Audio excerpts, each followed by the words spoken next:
গত 6 মাসে বারবার প্রশ্নের মুখে পড়েছে বাংলাদেশ ব্যাংকের স্বাধীনতা আর স্বায়ত্তশাসন। ব্যবসায়ী থেকে গভর্নর হওয়া মুস্তাকুর রহমান তার 6 মাস পূর্ণ করলেন বুধবার। এদিকে বারবার সামনে এসেছে সাবেক গভর্নর আহসান মনসুরের অপসারণ প্রসঙ্গ।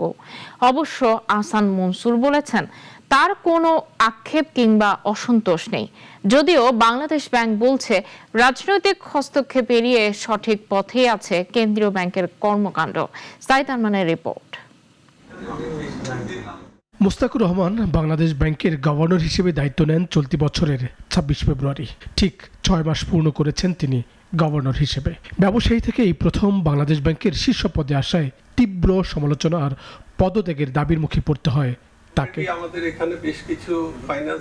রাজনৈতিক সরকারের 6 মাসে কেন্দ্রীয় ব্যাংকের স্বায়ত্তশাসন আর স্বাধীনতা নানা কারণে প্রশ্নের মুখে পড়েছে। বেসরকারি খাতের দিকে বাড়তি মনোযোগ নিয়েও প্রশ্ন তুলছেন কেউ কেউ। সঙ্গে আলোচনায় ছিল রাজনৈতিক হস্তক্ষেপ, যদিও মুখপাত্র বলছেন ঠিক পথেই হাঁটছেন তারা। রাজনৈতিক হস্তক্ষেপ হবে না। বর্তমান গভর্নর মহোদয় প্রথম যেদিন জয়েন করেছেন তখন থেকে উনি বারংবার, যখন আমাদের ব্যাংকের অভ্যন্তরীণ ফোরামে হোক বা বাইরের কোনো ফোরামে হোক, সবসময় সে একই কথা রিপিট করেছেন যে রাজনৈতিক প্রভাবমুক্ত একটি কেন্দ্রীয় ব্যাংক আমি গঠন করার জন্য প্রতিশ্রুতিবদ্ধ। নতুন গভর্নরকে দায়িত্ব দেওয়ার আগে চুক্তি বাতিল করা হয় ডক্টর আহসান মনসুরের। আচমকা তার অপসারণ নিয়ে তখন হইচই পড়ে যায় পুরো ব্যাংক পাড়ায়। প্রশ্ন তোলেন সচেতন মহল, তবে তখন মুখ খোলেননি আহসান মনসুর। কিন্তু অপসারণের প্রায় 6 মাস পর বলছেন বিষয়টি ছিল অসৌজন্যমূলক।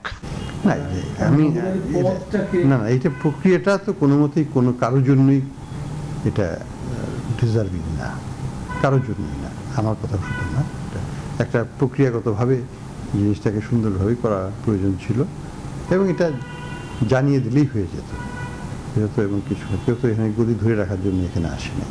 সম্প্রতি রাজধানীর বনানীতে একান্ত সাক্ষাৎকারে তিনি কথা বলেন নাগরিকের সঙ্গে। ব্যাংক খাত, অর্থনীতির পাশাপাশি খোলামেলা কথা বলেন তাকে পদ থেকে সরিয়ে দেওয়ার প্রসঙ্গ নিয়েও।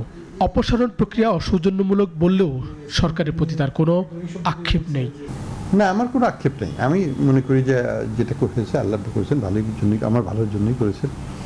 আমি হয়তো এখানে এমনিও থাকতে পারতাম না, 2 মাস পরে হয়তো আমাকে রাখলেও আমি হয়তো 1 মাস 2 মাস পরে আমি রিজাইন করতাম। ওই 18 ধারা যেটা দেওয়া হয়েছিল ওইটার গ্রাউন্ডেই আমি রিজাইন করে দিতাম। ওটা আমার পক্ষে অ্যাকসেপ্ট করা সম্ভব ছিল না। তো কাজেই সেটা নিয়ে আমার কোনো আক্ষেপ নেই। চট্টগ্রামের আলোচিত সমালোচিত গ্রুপ ব্যাংক খাতে ফিরছে। গত কয়েকদিন ব্যাংক পাড়ায় এই নিয়ে বিতর্ক।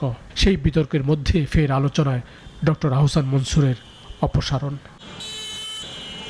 সাইদ আরমান, নাগরিক, ঢাকা।